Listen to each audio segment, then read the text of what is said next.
Good afternoon.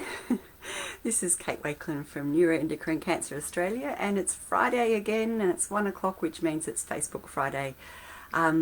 Welcome to everybody, and lovely to have you along. I know actually this week we've had a few people who have joined the group new, so I just wanted to say a special welcome to new members.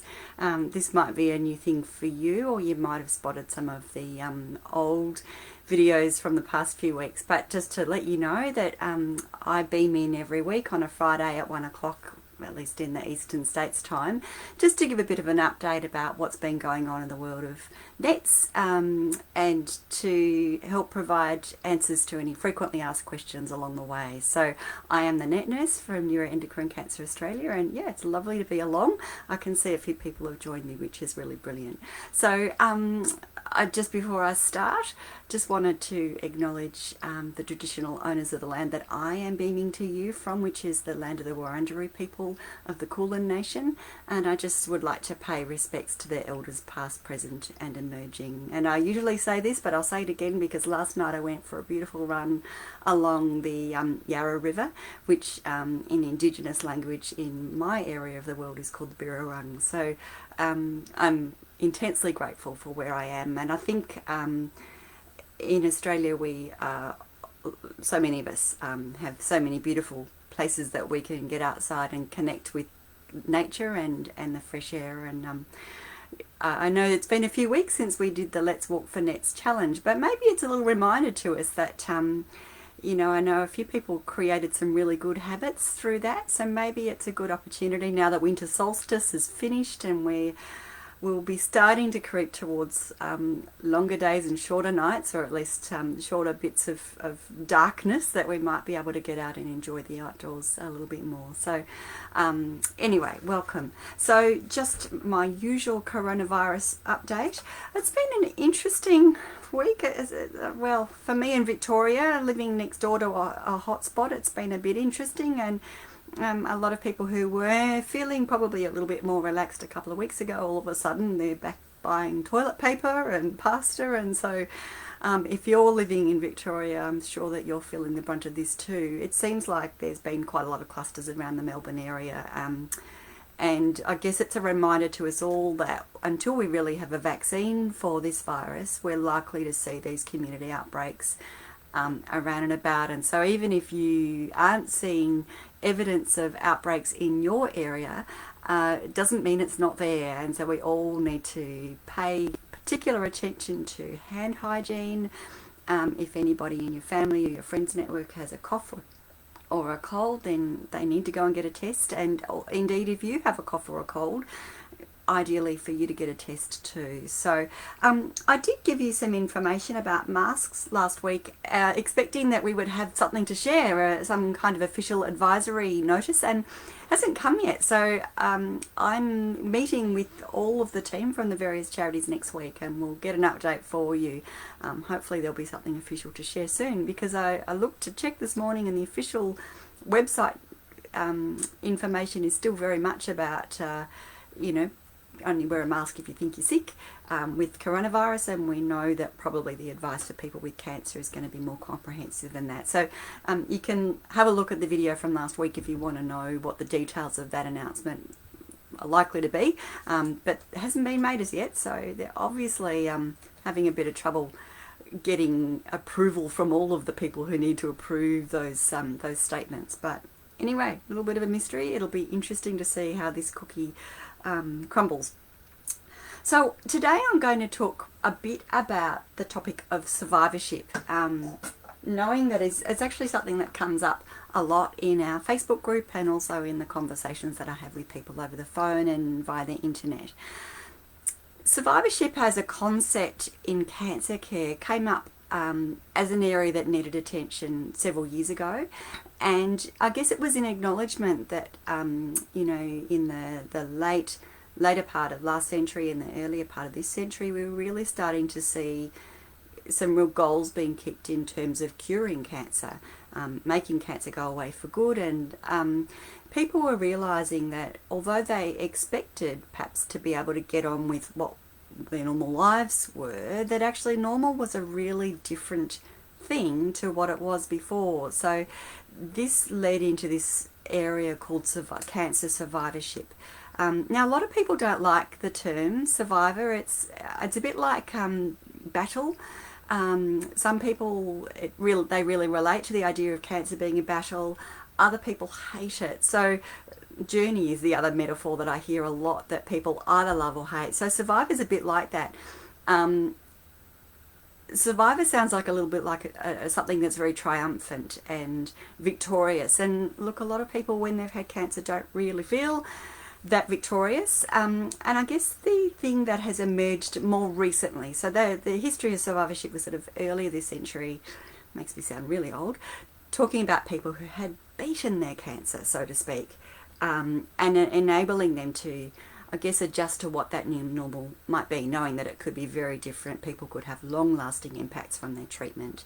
But I guess over the last 10 years or so, there's been this growing acknowledgement that just because you're not cancer-free doesn't mean those issues aren't there for you. And the sorts of issues I'm talking about are things like workplace issues, so getting back to work, financial issues, so things like planning superannuation, planning retirement, self-esteem and body image stuff. So that doesn't become unimportant just because you might still happen to have cancer. And actually the better we do with cancers like NETs, but there's also some other cancers where even when there are ongoing tumours, we're treating this much more as a chronic condition rather than as something that's, a year out of your life and you get rid of it and it's gone. We know with NETs often that's not possible yet, although we're always hoping for that to happen. But at the moment, a lot of people in this Facebook group are living with ongoing tumours, but you're living your life, you're going to work, you're raising a family, you're seeing your grandkids born, you have to plan for retirement, you have to plan for the rest of your life. So that's where I guess survivorship in our kind of group works, and they're the sorts of issues that survivorship really encompasses. So I think, up until fairly recently, people in this sort of situation have felt like they're at a bit of a no man's land, and I think still actually that happens. I was talking with one of our consumer advisory group members, and I'll tell you a bit more about this in a minute, this video that we did a little bit of an interview, and she was telling me that, it was even to the point where people who she hadn't seen for a while would see her on the street and go, "Oh gosh, you're still alive." And so it can be really fraught. It's quite confronting and difficult when there's those sorts of interactions happening. So there is an organisation called the Australian Cancer Survivorship Centre, which is based at Peter Mac, but it's an Australian centre that was from a philanthropic donation from the Pratt Foundation, and their focus is on survivorship care for people affected by cancer, regardless of the type of cancer, and they were interested in working with us a few years ago in, I guess, addressing the survivorship needs for people with NETs. So we embarked on a project, and I have spoken about it before, but I haven't spoken about it for ages, and I just thought there's so many people who are new to the community who might not know about this that I wanted to just give a recap and make sure you knew about this, because what we produced together was a really very useful resource. So we did some work with a focus group, did some surveys, looked at what people wanted. At the time, people were very much interested in a physical resource, like a paper printed out resource that they could scribble all over, that they could get their doctor to write in. And there were some elements of what they wanted to have in terms of a plan, some documentation and a plan for living well. Really importantly, people with NETs at that time when we did the research didn't really relate to the word survivor. So I think because probably a lot of people with NETs have ongoing tumours, they didn't really see that title fitting with their state of being. So we developed a tool called the Treatment and Wellness Care Plan, and I've got a printout of this, but it's actually available on our website, and I will put a link to it in the notes. So there's some essential elements to this document that, and it was all based on some research that we did with people in NETs a few years ago, to be as helpful as we can be for people in this sort of stage. So it's information about the diagnosis, about the treatment that you've had, and then the symptoms to watch out for and steps that you can take to stay healthy. And a lot of people with NETs told us that they'd been living with this disease for some time, but they weren't able to let us know what grade. They didn't know what grade tumour they had. They didn't know an important number called the Ki-67, which is a really important indicator about, I guess, the aggressiveness or the jumpiness of some neuroendocrine tumours. So there was, and a lot of people over a number of years kind of forget what year they had their operations. They forget what year they had their PRRT. They forgot the name. They didn't know the name of the drug that they were on for carcinoid syndrome, so there's somatostatin analog. So there's a whole lot of information that we were expecting people to hold in their heads. Then maybe it would have been good to create a document to pull all of that together. So that's part of what this does. So on the front is information, just general information. And I guess it's a centralised spot to write down things like your specialist doctor, your specialist nurse if you've got one, or me, your general practitioner, and that general practitioners are a really important keystone in the care team. Details down the bottom of this first page, and you won't be able to see this, but there's details about the diagnosis. So the date, the location of where the tumours, where we think they started and where they are now, the grade, the Ki-67, and if there's been any genetic testing done. And I guess one of the ulterior motives we had in creating this tool was not only for you to have a centralised resource and a storage spot for all of these important pieces of information, but we're figuring that if a NET patient takes this tool to their doctor and it's got something like genetic testing, or a couple of pages over it's got things like echocardiograms, it might actually be useful for doctors who aren't treating a lot of NETs patients as a bit of a prompt to say, this says echocardiograms. Maybe I need to think about this. It's been a long time since this patient's had an echocardiogram. So it's actually a prompt not only for you, but as a sort of kind of a surreptitious secret prompt for, I guess, if you're seeing an oncologist or a GP who's not overly familiar with NETs. And we know there's a lot of you out there in that situation, much as we would like you all to be seeing NET specialists. It doesn't always happen. So on the second page of the document is a treatment summary. So it's it's what date you had your surgery, if you had surgery, again, the name of any somatostatin analogues that you're on. It's got a section for recording the dates of PRRT. So again, these are things if it happened, 5 or 10 years ago, well, if you're like me, you're not going to remember, and certainly if you've got a little bit of chemo brain or cancer fog, as we talked about a couple of weeks ago, then it may be quite tricky to remember those details. So the other thing I just wanted to mention to you, two things that I wanted to mention to you about this tool. On page, lost my page number on this one, but midway through the document, there's also some room here for symptoms experienced and suggested management. And what we did was we went through what the most frequently reported symptoms for people with NETs were. We sort of went in order of frequency. So fatigue was the most common symptom that people had, and so that's right up the top.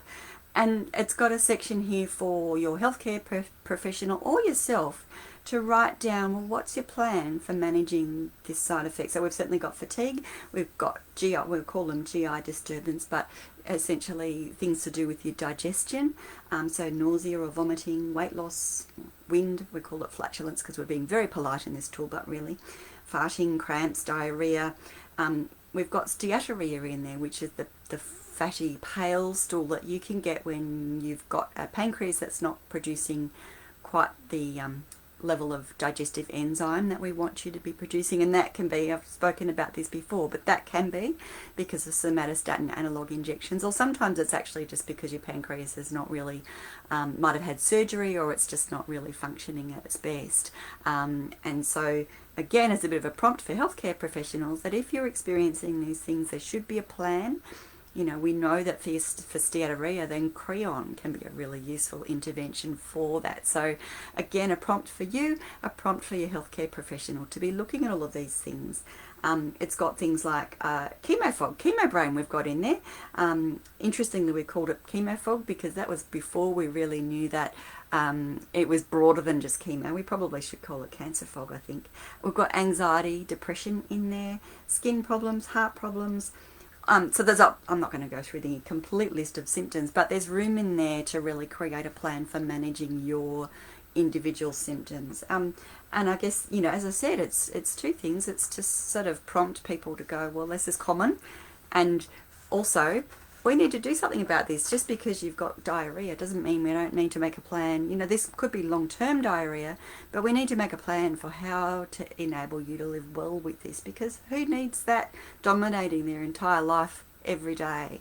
So yeah, the other thing I just wanted to let you know about is on the very back of the document, there's a thing called a follow-up plan, and it is all of the other things, I guess, in your life that you still need to look after. And I guess it's an acknowledgement that just because you've got NETs doesn't mean you might not also have high blood pressure, or you might not also, you know, heaven forbid, but you could get bowel cancer or breast cancer, or, you know, high cholesterol, or, you know, all of the other things that do kind of creep up on us as we get older and that we can be at risk of.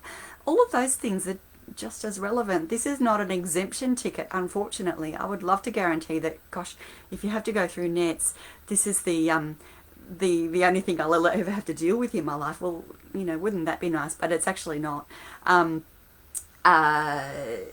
So there's all some information in here for people, specifically for people with NETs and other things in their lives that they need to take care of in terms of their health. And it's got some recommendations about physical activity. And, you know, a question that we had a couple of weeks ago was, do I need to have my mammogram? So there's all of the information in here about that too.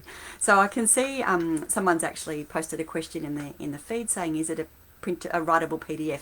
And it is, Judy. So yeah, if you download this document from our website, you can actually print it, fill it out on the screen using your keyboard, which is nice and neat if you've got writing like me, or you can print it out and fill it in by hand, take it to your doctor or to your nurse, and get them to help fill in the bits that you have trouble with. We did ask health professionals whether they thought that they would give this to patients, and I think always the concern for our health professionals is that they've got such a limited amount of time to work with and such a lot to talk about with you, and because it's a number of pages, I think they were worried about filling in the whole thing. But certainly we're really encouraging patients to feel empowered to have this for themselves. But we know that most patients, some of you, because you're incredibly well, you know, very knowledgeable about these things, some of you will know everything there is to put on this form, but a lot of you will need to take it to a health professional, and especially that symptom list. So if you're getting symptoms and you're like, oh, tick, tick, tick, tick, tick, this is not really under control, it's a great prompt to take to your doctor to say, hey, these are all of the things that I'm struggling with that are making me feel unwell. What do you think? What can we do about it? And the other thing I was just going to mention just before I finish, and I don't want this to be this is not going to be a weekly plug of Neuroendocrine Cancer Australia web resources. I'm not your barrel girl in that way, but I did want to prompt people because I haven't sent very many out of these lately, and I haven't seen it discussed in the groups lately. So just a reminder that we do have a health professionals guide. So we've got a patient guide, like a patient booklet that I've got it in my drawer down here. So the guide for patients, most of you will have seen that. But we've also got this guide for healthcare professionals, and it's essentially very similar content. So it covers very similar topics, but it's just in more of the language that healthcare professionals might, and detail that healthcare professionals might find useful. So we can send this out to you. You can actually print it from the website, like everything, broken records, or your healthcare professional can actually print it from their website, from our website, I should say. But we can actually send hard copies out of this to people. Now, if you want resources, we do have two wonderful volunteers who come and work, actually work at my house. They're my friends, Lisa, Marie and Kath, and they come in every week and package up all of the things that you buy from the shop and the resources that we send out. So if you would like a bit of a shortcut to ordering resources, it's volunteers at neuroendocrine.org.au, and that goes through to them, and they can send these resources out to you. They can actually send them to your healthcare provider, but if you're going to get this to send it to your healthcare provider, maybe just give them a heads up that it's coming on the way. So that was all I wanted to say about survivorship, but I'd be really interested to hear your thoughts about what it's been like for you. I guess one of the things having a cancer diagnosis really often prompts for people is some thoughts around, well, who am I? You know, because a lot of us, as we become adults, and we may have a career, we may have something that we're really passionate about, we may have children, we may be extraordinarily beautiful, then all of these things go to create and build our sense of identity. So how we see ourselves and how we see our role in the world. So, you know, for me, I could think of myself as a bit of a stumbling runner, or I could think of myself as a very imperfect mum, or, you know, something I'm really proud of is that I'm a nurse. When people get cancer, that actually adds another layer to their identity. And for a while, for a lot of people, I think, when you're going through it, especially at the very beginning, it can feel like this is the only thing about you. In fact, you know, most of the conversations that people have with you are just about having had cancer. And, you know, so people will want to know, how are you? And how are you feeling? And how's the treatment going? And it's like, did anything else in my life even exist? And I was reminded about this when I was talking with Linda, who is our Consumer Advisory Group member, and she also runs our Canberra support group, but she did this interview with me a couple of weeks ago, and it really got me thinking about this, just this sense of identity and this growing need, I think, once you've had it for a little while, of wanting to actually get back to the other things in your life that are normal. And in this video, and I will put a link to this video in the notes, because Linda talks really beautifully about some of the strategies that she used in communicating with her family and with her friends about how to treat her. And actually, she really courageously, you know, set up a meeting with her work colleagues to say, just treat me normally, don't avoid me, we don't have to talk about the cancer, just treat me normally. And, you know, as also to her family, you know, just to reassure them that she would tell them if there was anything going on, but actually otherwise, please just talk to me as if I'm normal Linda. Like all of those things, being a successful career person, a mum, passionate about whatever it is, they all still are there. And I think really good survivorship care is when we, as health professionals, allow patients to be more than patients, actually, to get back in touch with the things that make them feel like them, that are not about the cancer, that are actually about all of the other really important and actually more important things about life. So this week coming up, we've got an e-newsletter. Now, I'm not sure if everybody's subscribed to the e-newsletter. It comes out via MailChimp. I found, actually, having worked for Neuroendocrine Cancer Australia for many years, I found an embarrassingly recent amount of time ago that all of my e-newsletters were going to my spam folder. I thought maybe I just hadn't made the cut of the important people to be sent this document, but actually no, it's just my very overly enthusiastic spam filter. So if you've signed up for the e-newsletter and you don't see it, maybe just check your spam filter. Comes out at the end of each month, and in this e-newsletter this coming month, there's a couple of exciting things in there which I just wanted to give you a heads up about. The first thing is there's a new study coming up called Info for Nets, and this is really aimed towards, I say aimed towards, it's for everybody, but we're really targeting, I guess, people who are more newly diagnosed with NETs, knowing that it's really very overwhelming for a lot of people to navigate all of the information. Some people are real readers and they want to read a booklet or a fact sheet. Other people want to hear someone talk about their experience. So it's actually for this project that we interviewed Linda, because we knew that people actually sometimes find it really helpful just to hear someone talk about what it was like for them. So this is an online navigation tool, especially for people who are new to the scene of nets, but actually you're all welcome to hop in and have a look. And it allows you to find the information and the services, hopefully in a way that suit your style of pulling that information in, whether it's watching videos, whether it's reading, whether it's getting a list of questions to ask your health professional.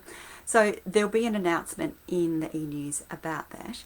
The other thing that I will be plugging in the e-newsletter is another study. So we're so interested in your experiences of nets that we've got studies coming out of EAS, but actually this is probably, look, it's for everybody once again, but this is probably one for people who have been around a little bit longer. And it's out of some work that came up from, well, actually a professor from Sydney, Dr. Nick Pavlakis, and our consumer advisory group. We were all talking about how difficult it is, this process around getting scans. And actually this has come up in the group a couple of times in the last week, you know, that having a scan and the awful gut-wrenching anxiety leading up to the scan, but really seemingly to be even more so in between the scan and getting the result, and the difficulties around how that result is communicated to people, and how well that happens. And I guess, you know, we were interested to find out, well, tell us more about all of this. You know, what do patients actually really need in this process? And what we're hoping to do is really form a best practice guideline for health professionals who are involved in the care of people with nets, so that they've got information about the best ways of delivering this information to nets, and what the ideal is in terms of, you know, how long is too long to wait between having the scan and getting the result. I know some people wait months for this, so my gut feeling is that's probably not great. We know that it can't always be on the same day because, you know, services are busy, and there's lots of things in the mix there. Often there's a multidisciplinary team that needs to meet or something like that that needs to happen before those results are known. But anyway, we're really keen to get some feedback. So we did a focus group just with our consumer advisor group to really drill down and work out, well, what are the issues? What are the questions we need to actually be asking? And we're now at the point where we've got a survey ready for people, all people with nets in Australia, to really drill down and get your experiences about what that's been like for you. So next week, if the technology works, I'll be interviewing one of our consumer advisory group members, Jacqueline Gillespie, who's been really pivotal in driving this project. And we're going to talk about what her experiences with this area are herself, but also about the project, and really hoping that we'll get as many people participating in that as possible. So I'll put the link up to the e-newsletter sign up. I'll put the link up to Linda's interview. I'll also put the link up to the treatment and wellness care plan. Yeah, look, let me know your questions. So next week we'll talk about the scans survey. I also have in mind that would be good. Last week we talked about blood tests. I also have in mind that scans is another topic that we really want to cover very soon.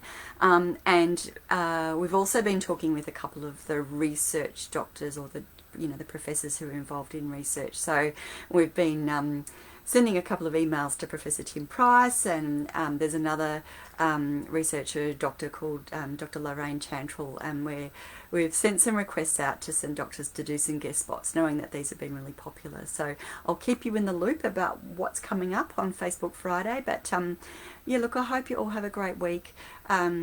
It's lovely to beam in with you, and lovely to see some smiling faces and lovely comments there. And thank you to everybody who didn't send me Facebook messages this week, but yeah, the email is the great way to do that, and that's at kate@neuroendocrine.org.au. So I'll look forward to talking with you next week. Take care, everyone.